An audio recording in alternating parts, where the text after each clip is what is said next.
Po daugiau nei metų tikimasi išgilinti didžiąją dalį Klaipėdos uosto. Gylis turėtų siekti 14,5 metro. Pasak specialistų tiek užtektų, norint maksimaliai pakrauti didžiuosius laivus. Šiuo metu toks gylis yra tik prie krantinių esančių arčiausiai uosto vartų. Tolimesnės krantinės yra kur kas seklesnės. Planuojam nuo 10 krantinės iki 104 išgilinti uosto kanalą iki 14,5 metro ir praplatinti iki 150 metrų pločio.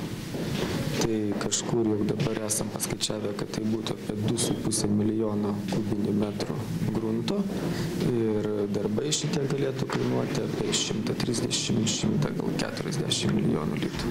Mažesnis gylis prie tolimesnių krantinių neleidžia konkuruoti su geresnės sąlygas siūlančiais kaimyniniais uostais. Užkertamas kelias priimti didesnius laivus, o jų pasak uosto direkcijos atstovų daugėja.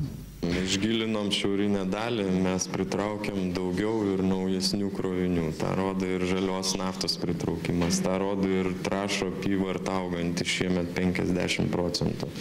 Na, iš tikrųjų, Klaipėdos uostas nusileidžia savo konkurentams, netgi išgilinus iki 14,5 šiaurinę dalį.